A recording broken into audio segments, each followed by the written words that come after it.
everybody. Welcome to a new reading vlog. And this reading vlog is going to feature Flashlight by Susan Choi, which was shortlisted for the Booker. And I think it was just yesterday that the Booker winner was announced, which was Flesh by David Salze. I'm not sure how to say his last name. So yeah, I've had Flashlight on hold since the Booker long list was announced. There were many copies, but sorry, there's something in my eye. But it took a long time for me to get to. I think I was number 17 whenever I put it on hold. The timing is not fantastic actually for starting this for me, because I had made this decision inadvertently to read this Brick Mennewood by Nicola Griffith for the month of November as my fiction read. And I had Flashlight and one other book as a fresh read on hold. And so now this has come up, and I don't really want to delay starting it because I don't know if I'll get to push it past my 3-4 week library checkout time, because this book is popular and somebody else might put it on hold and then I don't get to continue reading it. So, and it's not a short book actually. I don't think I realized how long it is. It's over 400 pages. So we're gonna try here. I'm actually reading a lot right now, like many different books, and this initial feeling I had that I would be doing a lot of reading in November, has not necessarily manifested itself. So I'm a little bit worried that I might not be able to get this done, but I will endeavor to get this done by the end of the month. And then if I have to, I will delay reading Mennewood, which I don't really want to do because I'm really enjoying it. But sometimes you have to make sacrifices when you are trying to read new releases from the library, because you don't get to just check them out over and over until you're done.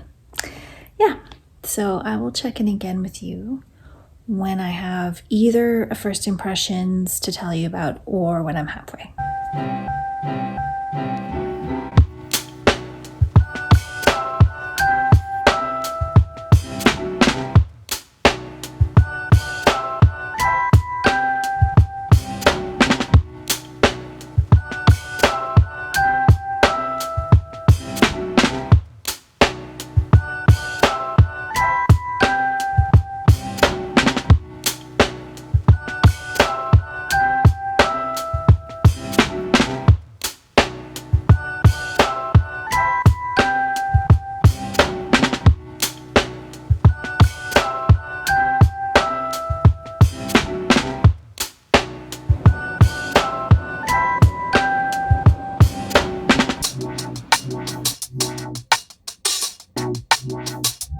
Hey everyone.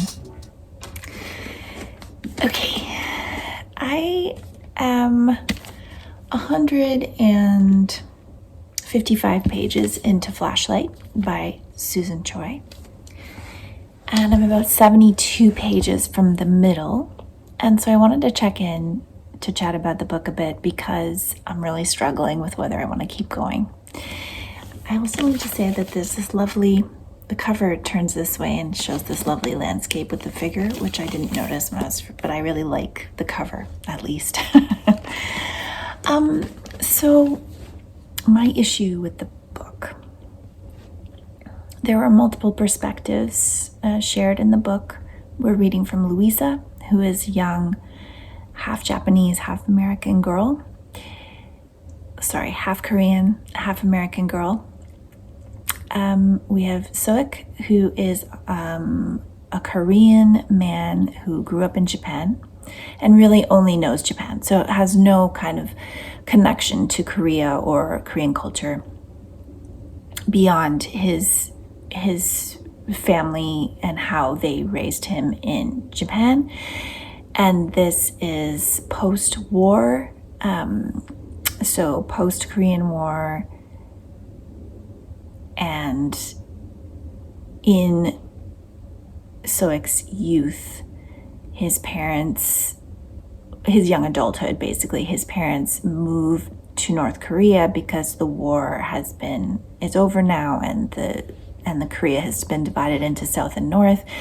And even though they were not from North Korea, they were from a small island that was obviously annexed by the Japanese or taken over. Like, the Japanese were, I actually don't know the history very well. The book does not really explain the history of what's going on in that region, but I believe that Japan occupied Korea, and then there was the Korean War in the 50s, and then Korea was divided into North and South Korea, and his parents were communists, and so they move with I think there's 3 younger siblings, or maybe 4. He has 4 younger siblings. 3 of them go with the parents back to North Korea, with all these promises of a beautiful apartment and a lovely life. And his younger sister has already married in Japan and has children, and so she stays in Japan.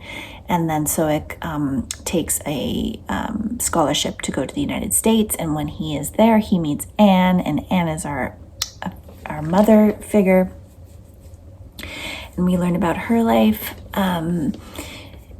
And she is kind of a Midwestern girl who's floating through the world, I would say. She is not really anchored by very much, and has a situation happen to her when she's 19 that alters her life quite severely, which she recovers from. And then when she meets Soik, they get together, and then they have a child named Louisa. And so Louisa is kind of our main protagonist, I would say, even though the book does alter perspectives.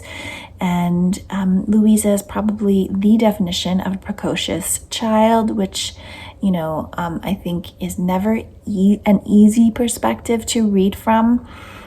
She is at once very immature and also too mature. Her perspectives are very analytical and, in a lot of ways, adult in her observations, even though she is a child. And she favors her father over her mother, and is really harsh towards her mother in a way that I feel feels to be too mature for her character's overall age and perspective. And I have a really hard time with books where children do pick favorite parents. I feel the same way about books where parents pick favorite children. I guess that's because I really don't move through the world that way. I don't really understand how you pick a favorite parent or child. It just doesn't make sense to me. And so reading it and being in that is already an uncomfortable perspective for me, and I don't need to be comfortable through reading a whole book. It's not necessary. But I do need to have some sort of an anchor in a level of empathy for the characters. Right now, I have very little empathy for Louisa or Sook. And I have some empathy for. But the way they are moving through the world, the decisions they're making as characters, I find really difficult to take as well. Anne is very ill. They moved to Japan for Soik to take a teaching position, and Anne is very ill, and she's not in any way being proactive about trying to figure out why. It feels so... There's a lot of bleakness. There's a lot of descriptions of Japan and the small city that they're in. It's very gloomy, it's very dirty, it's very unwelcoming. I think, it is accurate to kind of describe this feeling of being an alien in a place that is unfamiliar, but it's also, there's just this complete awkwardness and kind of uncomfortable feeling for all of them all the time. There's never really an empowerment or like joy. There's very little joy in the book. I need that. I need levity. I cannot just be in this dire place all the time with everything sucking all the time. Everything's dirty, everything's disheveled. I would say the book has a bit too much description for me, which I usually love description, but I'm finding it too, it's kind of, it drags the book on. The chapters drag. I don't feel like I'm reading this at a pace that I like. I don't really want to pick it up.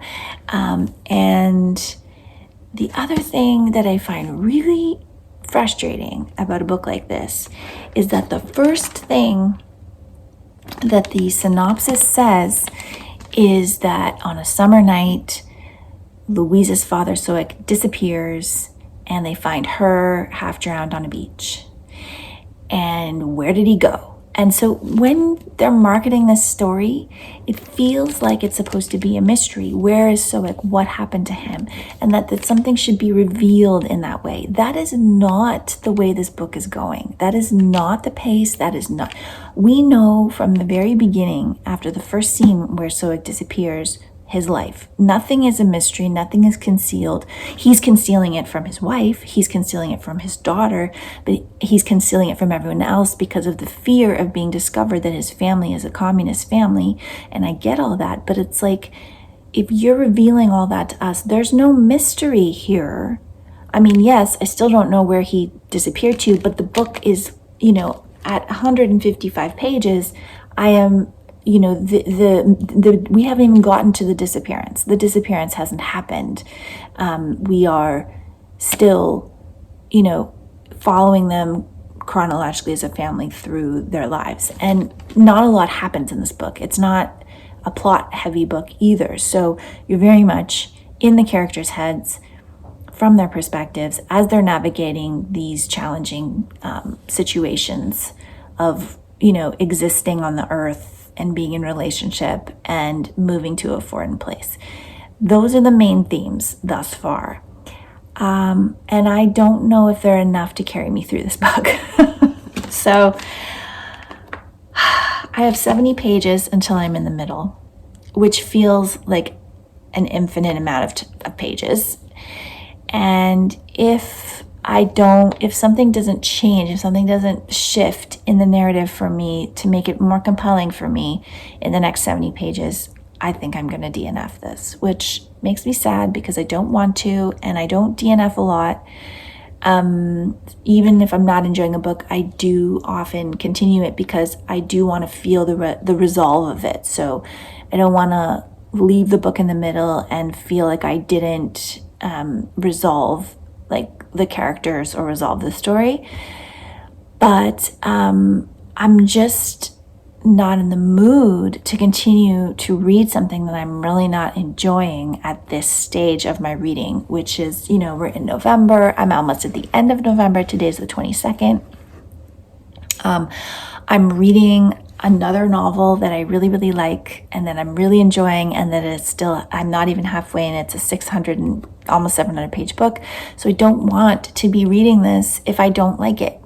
And so that's my promise to myself. I'm going to give it the next 70 pages. If it doesn't pick up and bring me in and make me want to keep going in some way, I'm going to DNF this one. So I will check in again with you when I have reached the middle. Hi, everybody. Okay, I am going to DNF this book. It's just not resonating with me. I have no desire to keep reading it.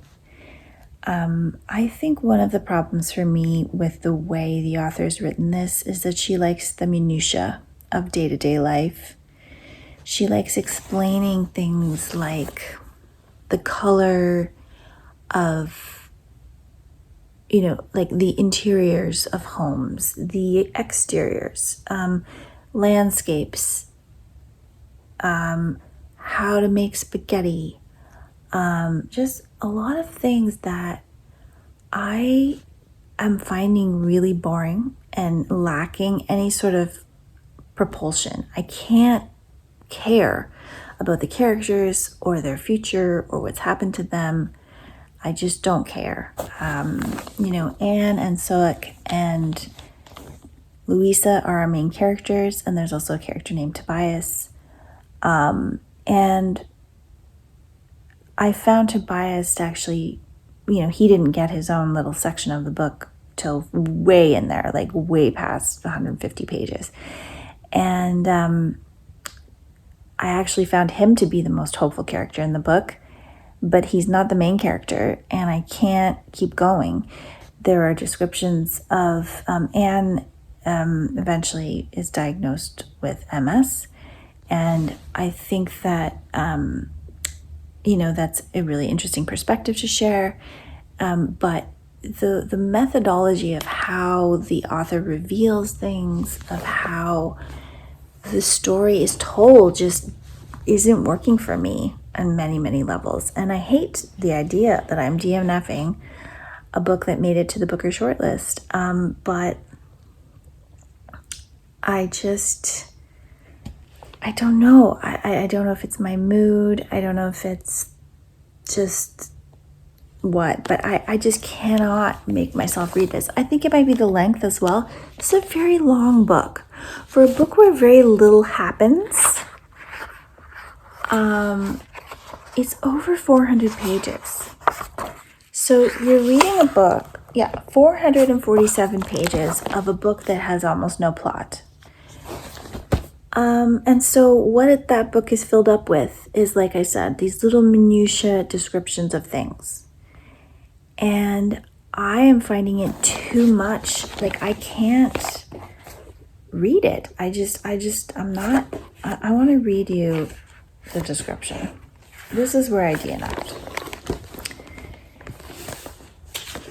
So there's a lot of examples of control in this book. Soek, who is the father, is not a very loving partner to Anne, and he's very controlling and he's very critical of her. And somehow, even though he's gone, this criticalness is now in her, and she is in this scene, inflicting her critical eye onto Walter, who's this neighbor of hers who she's just met, really, but he can see that she is disabled, and so he's trying to help her. He comes back and wants to cook her this spaghetti. Okay, so this is the bottom of page 195. This the right oil? Walt was asking her, holding up the Wessons.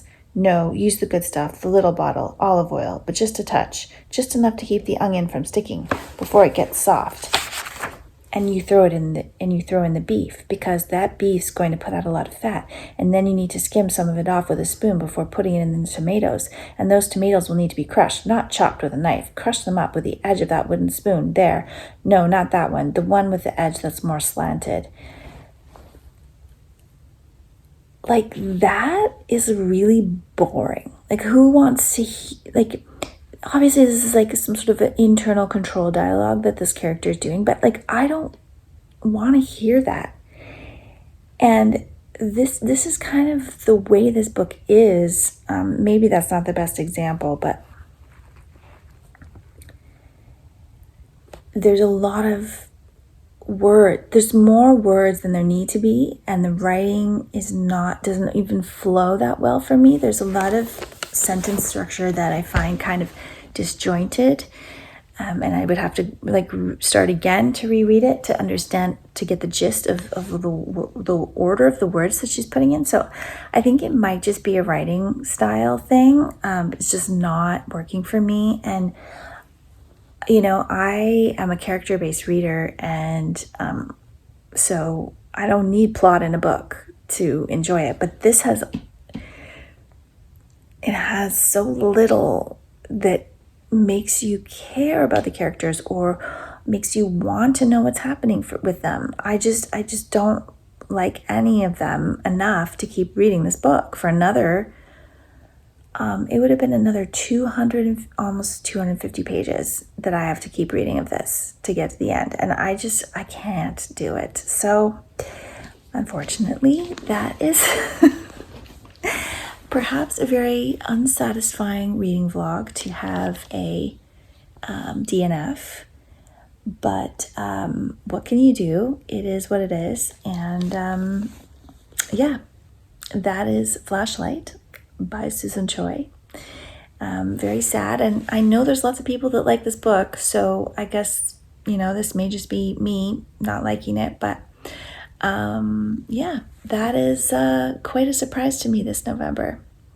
So thank you so much for watching this vlog, and I do apologize for it being probably an unsatisfactory one, but this is what it is, and I will be back again soon with another video.